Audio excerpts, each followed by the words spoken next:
What's up, Lamentors? It's Lillian, and welcome back to Interactive Horror Stories.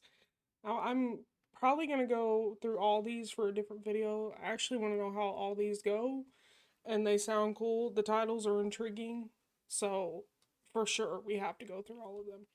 Okay, so the next one we're going to do is called After Funeral. Let's check this out. After Funeral is a modern gothic horror story that takes place 3 days after your son's burial. Gothic horror story. You receive messages in your computer, those claim to be sent by your son's soul. He says that he wants to be with you once again, and he asks you to do a few things in order to be resurrected. Will you believe in the messages? See, I don't know about that. you're playing tricks with me now. You're messing with me. After funeral.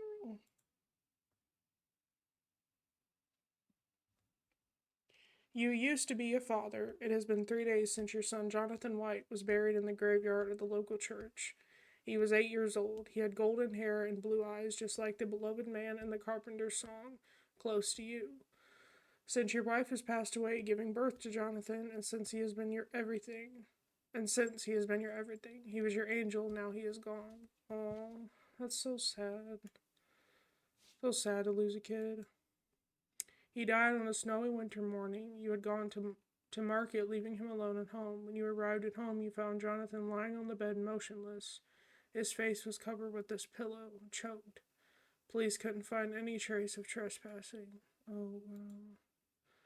You clearly remember the solemn moments of Jonathan's funeral. In fact, you try to forget, but the details are in front of your eyes and they won't go away. The priest had intoned psalms and prayers, those you are not so familiar with. You are not so religious, while the lifeless body of your son laid in the church. His feet were turned to the east. He was wearing black suits and shiny shoes. His skin was pale. How many suits was he wearing exactly? He's only got one body, right? Because that's just freaky. He was way too young for all this. You wished it was you lying there instead of him. Oh, man, that's tough. Like the day Jonathan died, it's a snowy day in all of Ohio. There are 3 inches of snow outside. It's 14 o'clock. Now, what is that? I don't remember what time that is. You are a writer who has been on writer's block since that day. Your favorite word processor is open in the computer. The screen is blank. You haven't written anything for a long time. There are cigarette butts in ashtray, and your black hot coffee in a blue cup on your work table. You chain smoke and consume a lot of coffee nowadays. As you're sipping your coffee, doorbell rings. I feel like if this was me, I would still probably get up and answer. You know, some people, like with depression, they're just like, go away, but you open the door. It's Bob, your neighbor and friend. You had drunk beers and had barbecue with him for several times. Bob is a nice guy. He is overweight, has short black hair, and has no facial hair. He wears a dark blue jacket and a black beanie. Hey, how are you? I wanted to ask how you have been. uh, mm, uh, mm, I don't know. I feel like all of these are gonna have like a very bad ending. Or good, I guess, depending on answers, of course. Um, let's say I'm still depressed. Bob replies, I can imagine how hard it is. I never had kids, but I had a cat when I was younger. I loved her as my daughter. Then I had to bury her to the garden myself. It was tough. I know how much you love Jonathan. I'm shocked you to see him gone. I almost thought it said I'm shocked you like to see him gone. I was like, excuse me? Bob continues, I'm going to the market right now. Do you need anything? You remember that you were out of cigarettes. He did ask. Yes, I need cigarettes. Ah, you need cigarettes? He puts his hand in his pocket, then pulls a pack of cigarettes. Maybe I'm a bad friend for doing this, but anyway, take this. I will buy myself another pack in the market. You take the pack that has 10 cigarettes inside and thank him. Okay, man, see you later. You say goodbye to Bob, too. Then he goes. You close the door and sit back on your work table. On the work table? You look at the computer screen that should have been blank, but no, it is not blank. Something is written. Oh. Hey, yo. Daddy, I missed you. What? Excuse me? Excuse me. He did not. Jonathan, turn off the computer. Um, I don't know. I feel like if this was me and I was in the situation of depression, if I was depressed, I would probably do anything I could to see if it was actually him. So type Jonathan. You type Jonathan at the computer, the new letters get appended at the text in the screen. Whoever types it, he, she, it, writes fast. When they are finished, they form two sentences. I can hear you, Daddy. Talk to me. Shout Jonathan. Turn off the computer. After you shout your deceased son's name out, new letters appear and form a reply. Yes, it is me. You are not a computer engineer, but you know that it is possible to hack someone's computer and put a prank on him if the computer is online. Your computer is connected to the internet with an Ethernet cable. Pull the Ethernet cable. How is that possible, Jonathan? Turn off the computer. Good Lord said that I should be together with you. He said that I love you and you love me, so he sent me back. He said, Ayo? I am so afraid, Daddy. It is cold and dark. I am so cold here. Please bring me back. Do you want to see me once again? I don't know about this.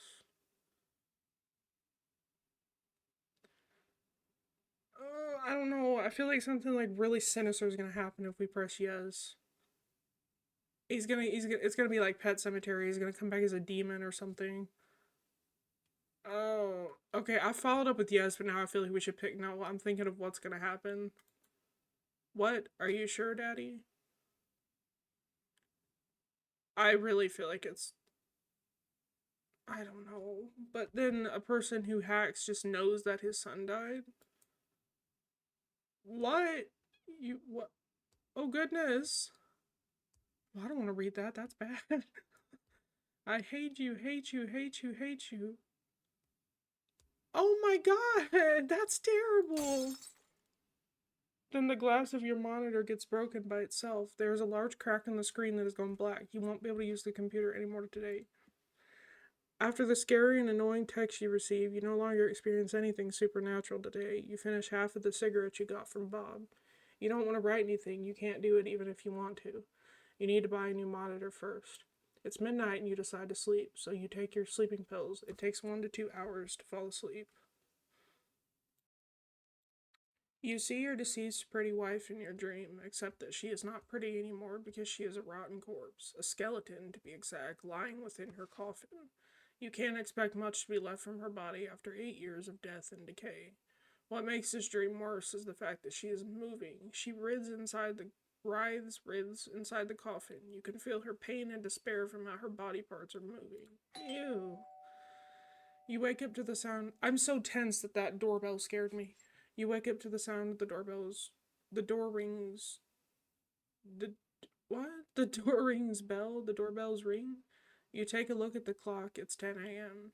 You wear your slippers and open the door. It's Bob. Hello, I need to show you something.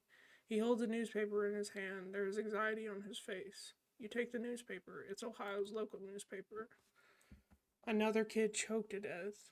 Officers are investigating the curious case of repeated deaths of kids in the state. Yesterday night, a 6-year-old boy, Kevin Matson, was found dead in his bed by his parents. His face was covered with his pillow. What makes this interesting for officers is this is the 7th time a boy died this way this month in Ohio.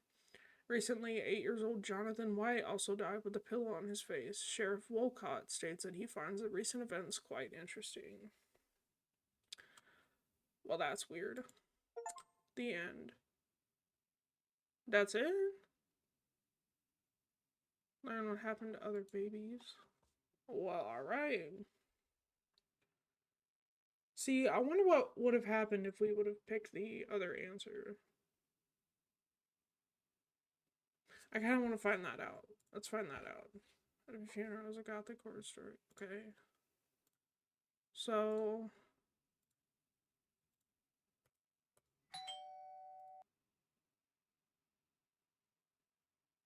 what if we say I'm fine instead? Bob believes in your lie. It is good that you are doing better, fam. Everyone knows losing a kid is a hard process, but I'm sure you will get over it. You are a strong man. Thanks. Bob continues, I'm going to the market right now. Do you need anything? I need cigarettes. Jonathan. Okay, let's see how it would if we picked how is that possible. Good Lord said that I should be together with you. Oh. Yes. Find 5 candles and wait for the midnight. Bye for now, Daddy. You have got only 1 candle at home. You normally use the candle when the electricity is gone, so you didn't need more than 1 candle before. What will you do?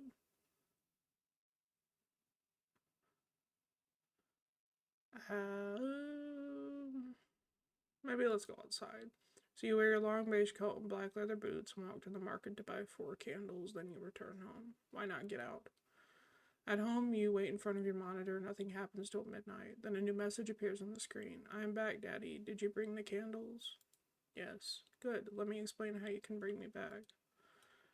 Go to the cemetery, dig my grave, bring my coffin home. Wow, this seems like a lot. We're gonna. What is the word? What is the word? Exhume? When they dig up a grave? Okay. Imagine him just saying, oh, okay. And just walking away. I guess, okay, we shall speak again once you bring my coffin. You know it is insane what you do, but you get prepared to get outside. You wear your coat and get outside your home. It's snowing like hell, a cold interpretation of hell. Outside, the sky has a bright purple color, illuminating the night with the help of a full moon behind the clouds. You get in your car and start it. The streets and roads are empty. There's only you outside in this hour of night. It doesn't take long to arrive to the church and its graveyard. Graveyard is covered with snow and gray mist. No lights come from the church. Either there's nobody inside or the priest is sleeping. That's good. You can't be seen while digging your son's grave. Just a typical afternoon. You find the graves of your son and wife. Jonathan White was buried next to his mother. There is an unoccupied area next to them. You will be buried there when your time comes. You search for a shovel. You find it in about 10 minutes. You are ready to dig the grave. You start digging Jonathan's grave. After 6 feet of digging, you reach the little wooden coffin. You climb down, then carry the coffin up. Oh, the little wooden coffin. That breaks my heart. After that, you climb up and carry the dirty coffin to your car's back seat. You've never done something this bizarre before. After you reach home, you get off your car. Off your car? You rode on top of your car? And carry the coffin home. Luckily, there's nobody around. You drag the coffin to your living room center. You don't care about the floor getting dirty with soil. Thank you, Daddy, it gets written on the screen. Now put the candles around my coffin like a star. Oh no, you carefully place the candles around the coffin, making it the center of a star. You light them with your lighter. Now read these aloud, Daddy. A lonely goat on a mountain, he is thirsty. Thirsty for humanly love and affection. I shall give him the water. I'm scared. What's gonna happen? You read the lines. A lonely goat on a mountain. He is thirsty. Thirsty for humanly love and affection. I shall give him the water. And the coffin starts to shake. The coffin's lid gets opened slowly. You see Jonathan opening the lid and raising up. His skin is pale, almost white. You can smell the rot of his undead corpse. He is wearing that black suit you couldn't forget. He stands on his feet and smiles at you. Then he steps outside the coffin, away from you, without saying anything. And he does something you wouldn't expect from dead. He dances with joy. What in the world? After half a minute, he stops dancing, stares at you. His eyes are still blue. Take me in your arms, Daddy. Take me to the bathroom. I want to show you something. I would have been like, I know you're my kid, but do I have to? It is impossible not to obey what he says. You feel his presence dominating the room, overwhelming you, and it's impossible to say no. You crouch down and take him in your arms. You carry him to the bathroom. You bring him to the dark bathroom. You turn on the light and get horrified by what you see in the mirror. The boy's reflection is different. His skin is burnt like coal. Jonathan had an innocent and handsome face, but the face you see is so far from being pleasant. It is like a really old man's face, which is also very ugly. He has no hair. I always wanted a daddy like you, says the eldest abomination you hold in your arms. What? The end. There are two possible endings. What? That is terrifying. Are you kidding? I've like pictured it the whole time. Oh my goodness. That's so creepy. Oh my. Oh! Knock my microphone over. That. That's so crazy. I bet you there are people who've done this, like, in somewhere in the world who've tried to bring, like, their loved ones back to life or something. Like, there's gotta be people who've done that kind of thing. Anyway, though. Well, yeah, that was a good one. I liked it, but, like, it was just so bizarre how he decided to dig him up. Although, if you pictured yourself as a mourning parent, honestly, you'd probably do anything to bring your kid back. I watched a short film on my channel a while ago. If any of you saw it, it was the one where the husband and his wife had those eggs, and the eggs, like, granted wishes. And one of the wishes was to bring their son back, and he came back, but he was, like, all crippled, and, like, I don't remember if it showed him or not. I think I just said he was gonna be all crippled, and then, he was, like, knocking on the door, and she, like, left the lantern for him to come back with, so it wasn't too dark outside, and she went all the way out to where he was. I was like, oh, that is so creepy. But that was a good one, though, because it was, like, it was blood instead of, like, egg yolks that came out of the egg. It was very weird. Anyway, though, that was a good one. I like that one. I'm excited to find out what the next one is. Crystal Skull. Well, if you are interested in seeing me do the next ones that are coming, then let me know. Comment down below, like this video, and if there's any other short films, horror short films, whatever short films you want me to see, any other games you want me to play, then let me know. I hope you all have a wonderful night, wonderful day wherever you are, and I will see you all the next time. Bye!